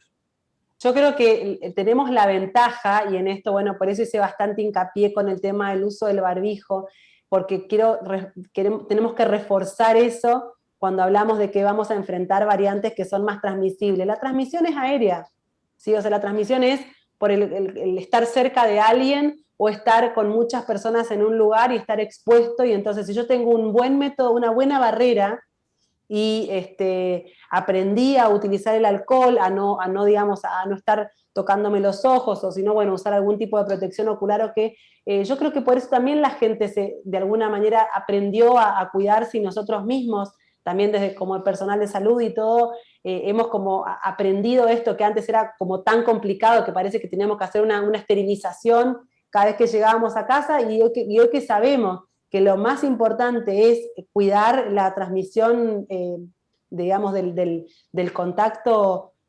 respiratorio, bueno, estamos como mucho más armados. Entonces me parece que uno va a ir al control, bueno, prepararse para ese control, tratar de elegir hacerlo en lugares que den turnos para el laboratorio, que las cosas innecesarias se pueden disminuir los riesgos, los controles o los laboratorios en los domicilios, o venir al laboratorio que está dando, digamos, turnos para que los pacientes lo puedan hacer con menos aglomeración, tratar de tomar los turnos en la mañana. A veces con los pacientes lo que decimos es, bueno, si vamos a controlar, quizás un control puede ser con examen físico, porque tengo que, bueno, tocar los ganglios, el vaso, lo que sea. Otro control puede ser remoto, porque uno por ahí no necesita a lo mejor tanto de ese examen físico, y bueno, uno entiende también que es más fácil cuando estamos cara a cara, ¿no? Pero bueno, si nos sabemos cuidar, creo que como decía recién Federico, algo que no tenemos que descuidar es el control o el tratamiento. Aprendimos también a cómo hacer tratamiento en el medio digamos, nosotros tenemos enfermedades que no podemos diferir, las leucemias agudas, linfomas de alto grado, o sea, mielomas que están, y bueno, y eso es algo que tenemos que tenerlo, digamos, muy en cuenta, de poder saber en qué situaciones podemos diferir y en cuáles no. Manuel, acá hay hay una pregunta, y después hay otra más. Jessica nos pregunta sobre la fertilidad y los tipos de vacuna, que fue algo que también en algún momento levantó bastantes opiniones y mucha cosa, digamos, como opiniones en contra.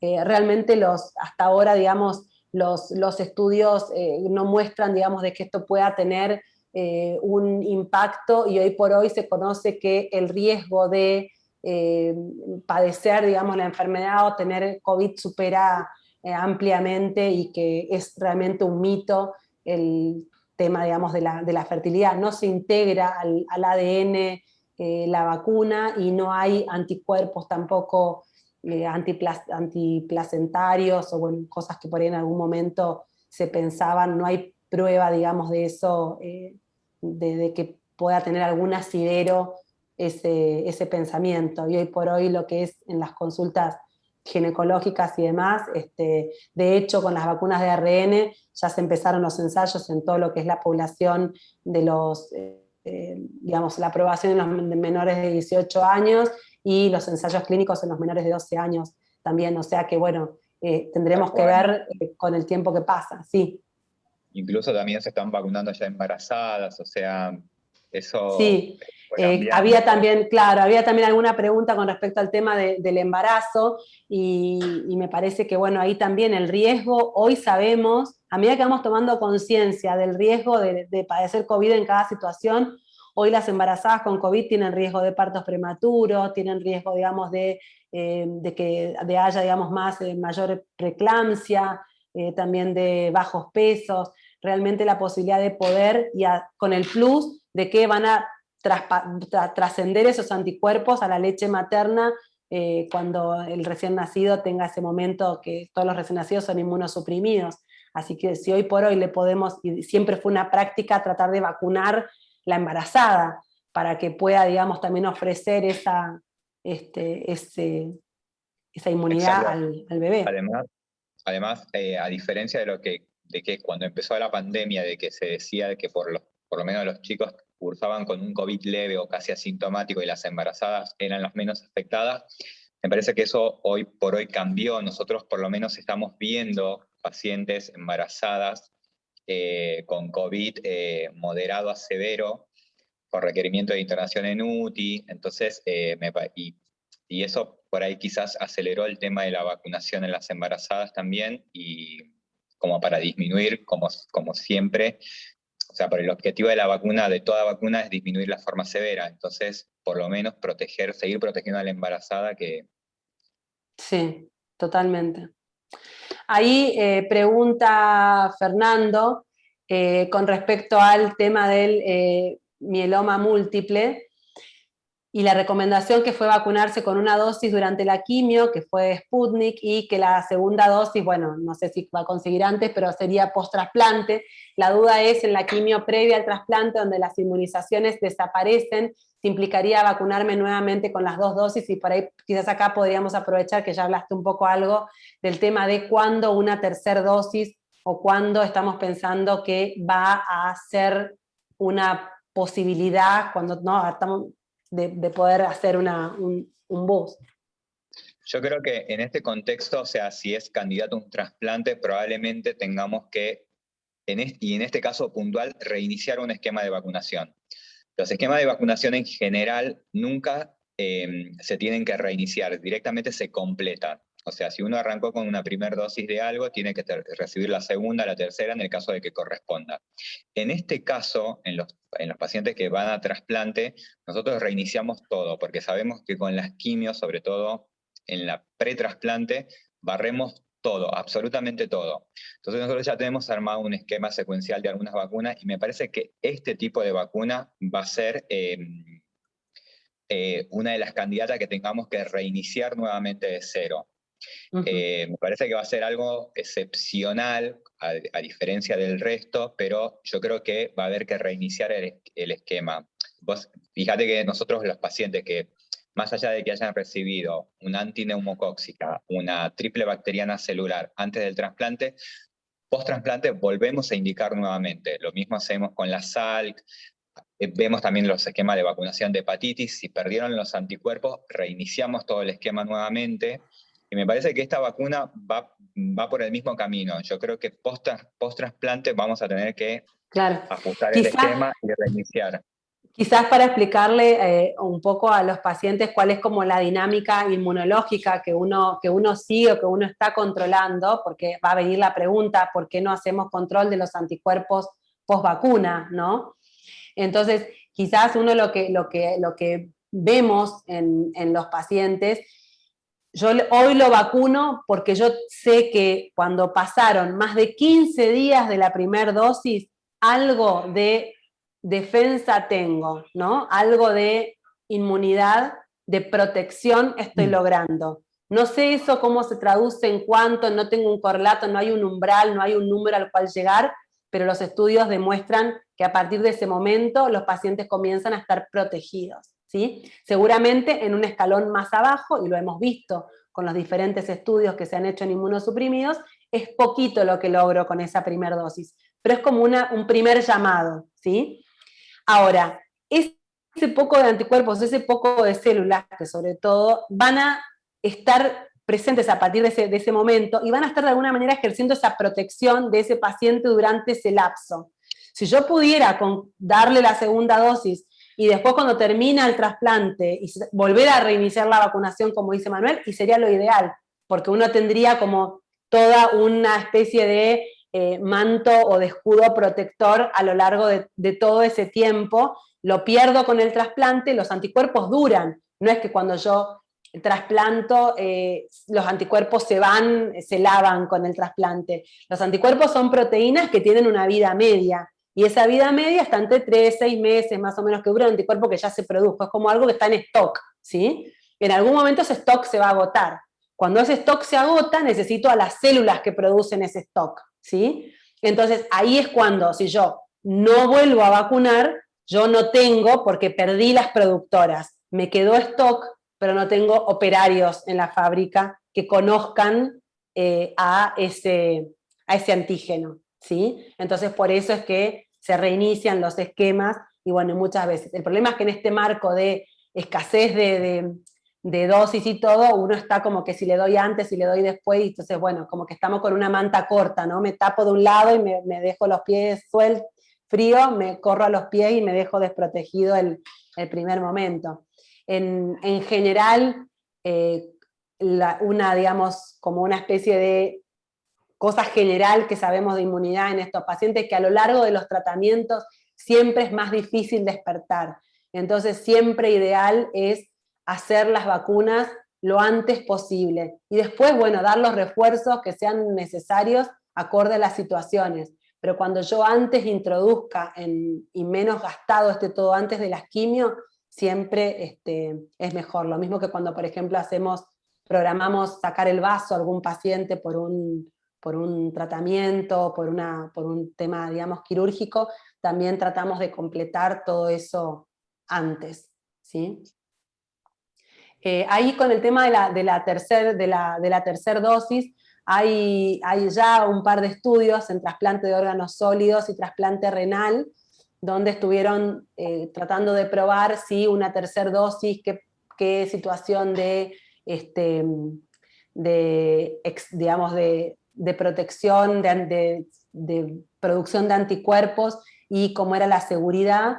Y bueno, en estos estudios con trasplante de órganos sólidos, por ahora lo que contamos más es que esta tercer dosis, que en algunos casos fue pacientes que habían sido vacunados con vacunas de adenovirus, y las 2 dosis, y recibieron una tercera dosis de vacuna de RNA, lo que se vio es que se pudo lograr, digamos, incrementar los anticuerpos. Otra vez, lo mismo que pasó con la segunda versus una. ¿Sí? Así que eso creo que también es una buena noticia para lo que tiene que, un poco sabemos que estas vacunas de adenovirus tienen como si fueran también una desventaja, que el cuerpo va conociendo al adenovirus. Cada vez que lo vuelvo a poner, lo voy conociendo, y es posible que de repente lo bloquee. Y si yo bloqueo al adenovirus antes de que ingrese, ¿qué va a pasar? Ese material genético que trae el adenovirus adentro, con la información para fabricar la proteína de la espícula, nunca va a llegar adentro de la célula. Entonces, a medida que uno va inoculando con sucesivas dosis de la vacuna del adenovirus, voy a ir teniendo una caída. Por eso es que de entrada ya se fue pensando en esto de alternar. Y por eso es que pensamos que quizás si tengamos que dar tercer dosis o dosis adicionales, seguramente vayamos a intercambiar vacunas, y bueno, nos irán contando los estudios clínicos qué pasa con eso. A ver si hay alguna pregunta más, o vos, Federico, pescaste alguna pregunta más. Acá hay una, a ver, que habla de si hay estudios que hablen del impacto del sistema inmune de los pacientes oncológicos, y si hay posibilidad que al aumentar la respuesta inmune por las vacunas, ejemplo linfocitos T, se potencie la respuesta inmune en forma general, de forma que haya reconocimiento de células cancerosas, o es un delirio. Pregunta Gabriela. En realidad no funciona así, o sea, el hecho de estimular el sistema inmune, o sea, que estas vacunas aumenten la respuesta inmune contra el virus, ese es el objetivo. Lo que hace es presentar un antígeno, en este caso, o sea, presentar algo que parecido al virus, para que ciertas células inmunes se entrenen contra este patógeno en particular. Que esta reacción inmune también sirva como tratamiento contra el cáncer. Lamentablemente el sistema inmune no funciona así. Así que no es un poco lo que se busca ni lo que va a pasar, ¿no? con las vacunas contra COVID.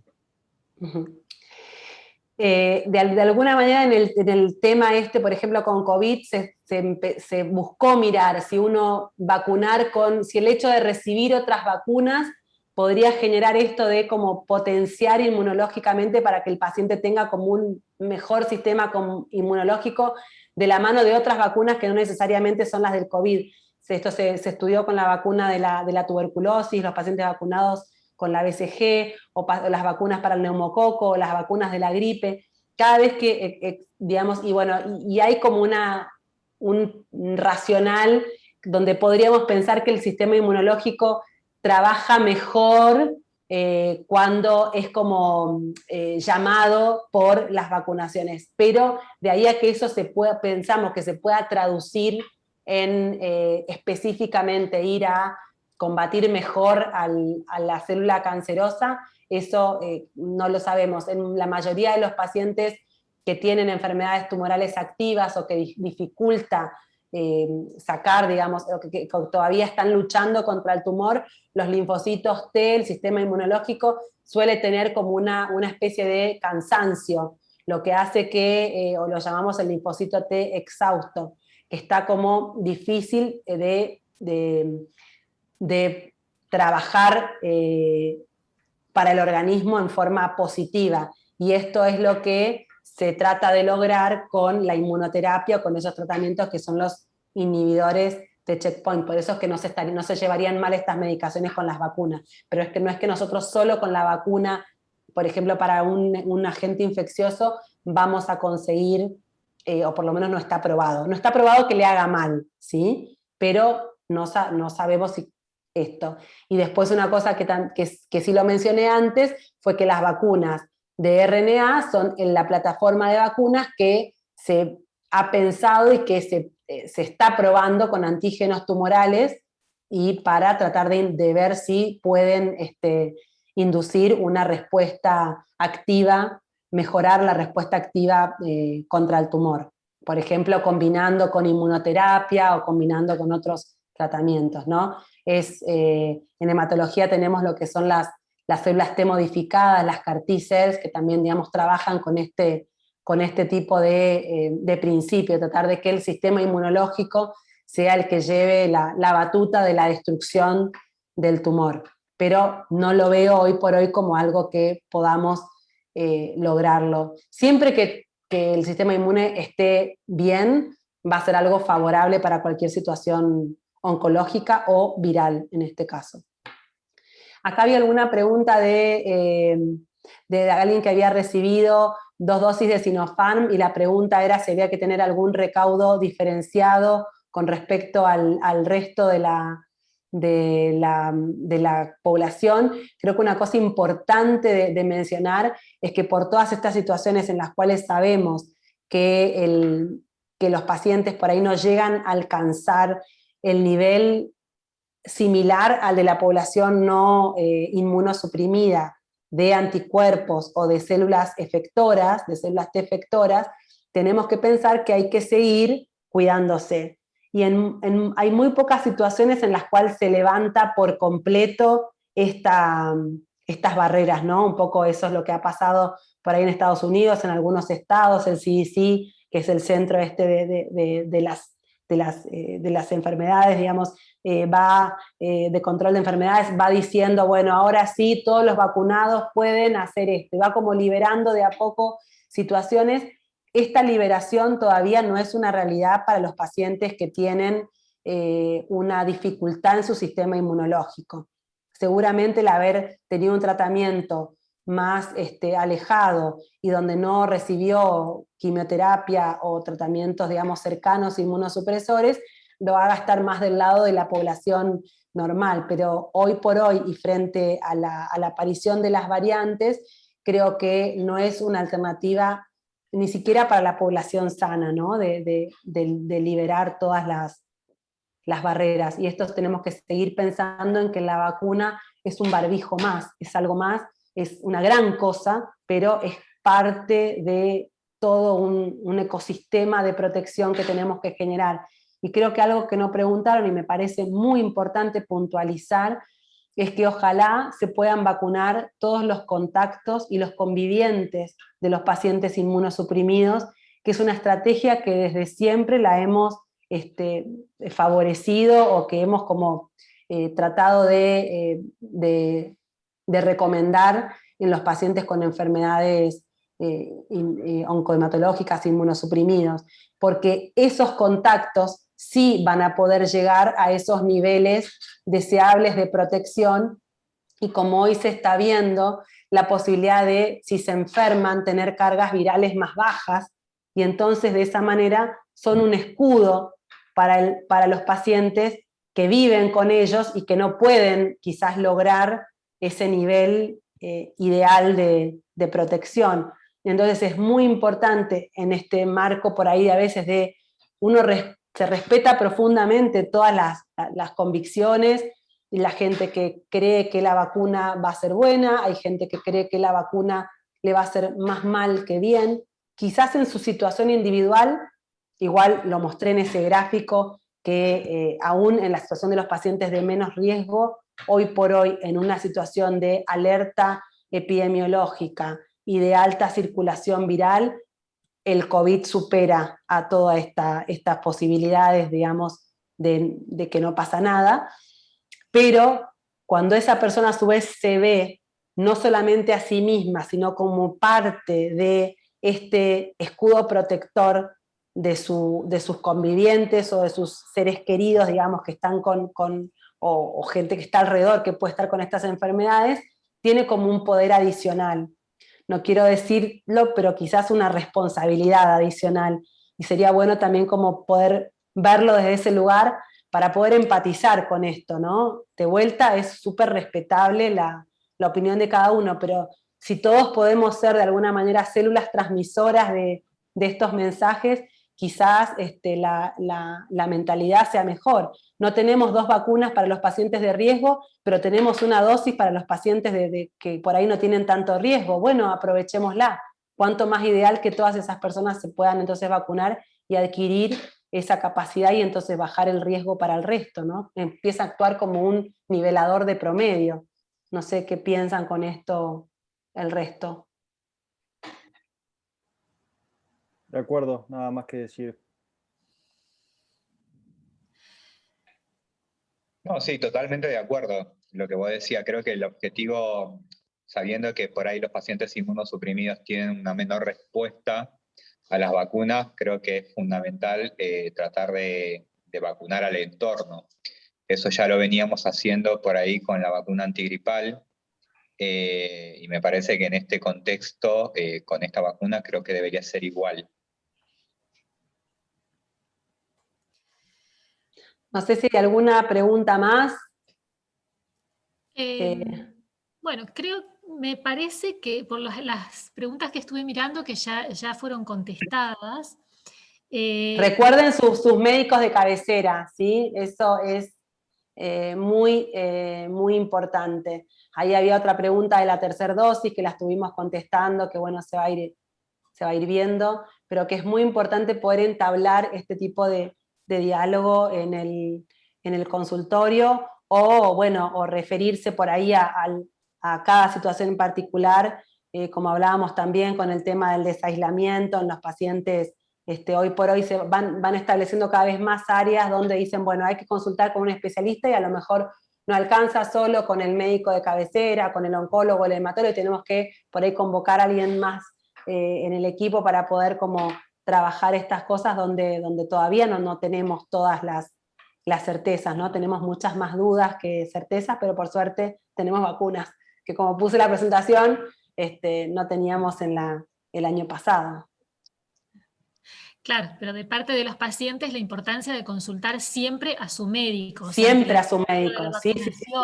Ante síntomas dudosos de COVID, o sea, no dejar de consultar con su médico si son pacientes oncológicos, con su oncólogo o su médico de cabecera. Sí, ¿no? a veces nos pasa y nos sorprende en la consulta, por ejemplo, que yo, bueno, pero ¿cómo? ¿Y tuvo COVID y no me avisó, ¿no? Dice, pero ¿qué le tenía que avisar? Porque ¿dónde se cruza? Como si fueran 2 cosas, y en realidad creo que eso es porque vamos a veces perdiendo ese concepto con tanta especialidad, perdiendo ese concepto de integralidad del tratamiento, y de que uno como médico de cabecera, depende de cuál sea la patología de base del paciente, siempre es importante estar al tanto y sobre todo de estos contextos, ¿no? Porque implica ahora una pregunta que voy a aprovechar a contestarla. ¿El paciente tuvo COVID? ¿Se tiene que vacunar habiendo tenido COVID? La respuesta es sí. O sea, la posibilidad de adquirir una respuesta con la vacuna es mayor que habiendo tenido COVID. Ese es un mito que hay muchas veces con el tema de las enfermedades. No, pero es preferible que yo vaya y me la agarre a la enfermedad porque voy a hacer más anticuerpos que si me vacunara? La respuesta es no.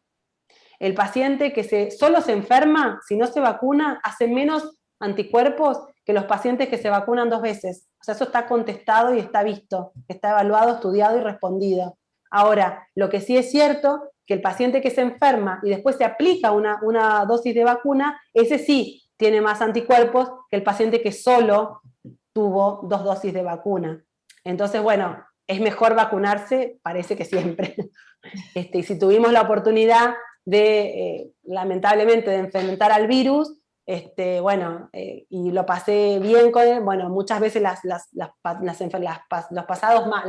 pasajes más leves de enfermedad no dejan una huella de anticuerpos que dure mucho, ¿sí? Entonces, la respuesta frente a eso, a ese mito de que es preferible enfermarse, y la verdad que lo pasas mal, o podés pasarlo mal, y es probable que la respuesta no dure tanto como si te vacunaras aparte. Tal cual. Bueno, ha sido una charla súper interesante, súper completa. No sé si los médicos quieren... Si quedan dudas o si quedan preguntas, las pueden seguir mandando ahí a la página.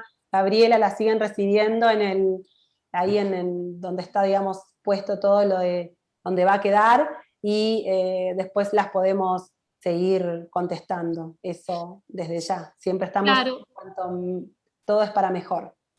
Claro, por supuesto, esa es la idea. O sea, esta charla, bueno, ya está siendo grabada, como les comentaba, la vamos a subir mañana al sitio web de FUCA, y vamos a guardar las preguntas del chat, eventualmente si vemos que hay alguna Perfecto. que no contestada en un 100%, después o le enviamos a la persona que hizo la pregunta, se le enviamos por mail la respuesta, o bien, o también la publicamos en las redes sociales, porque las preguntas son muy buenas también porque nos dan pie para realizar publicaciones y para informar no solo a quien hizo la pregunta, sino a todos, ¿no? Porque en definitiva... Sí, son disparadoras, porque el que pregunta es el que se anima en realidad, o sea, bueno, el que se le ocurre y se anima. Entonces, bueno, creo que nos nutrimos todos, porque aparte nosotros es importante que tampoco tenemos todas las respuestas, bueno, ni todas ni cerca de todas, pero esto es dinámico y va cambiando, y bueno, y nos motiva para poder, creo que otra cosa importante y por qué nos vamos como interesando y tratando de conocer más y poder, digamos, estar más embebidos en este tema, los médicos que trabajamos con este tipo de pacientes, y creo que tiene que ver con que seguramente cuando pase la pandemia va a pasar para muchos, pero es probable que para la población inmunosuprimida, cada vez que tengamos que atravesar momentos de inmunosupresión, exista alguna posibilidad de volver a enfrentar a este virus aunque no esté la pandemia.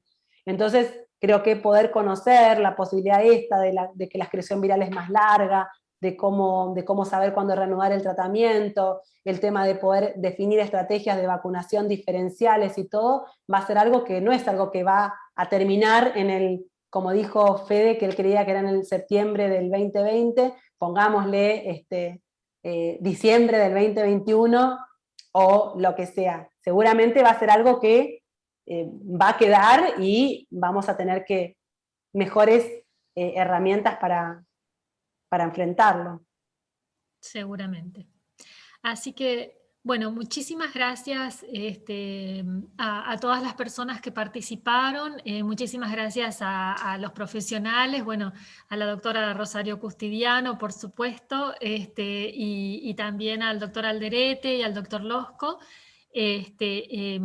Muchas gracias por el esfuerzo, por el espacio, por el tiempo de compartir con todos nosotros tantos conocimientos y tanta sabiduría para enfrentar toda esta situación. Así que bueno, no sé si quieren agregar algo más, si no, nos despedimos.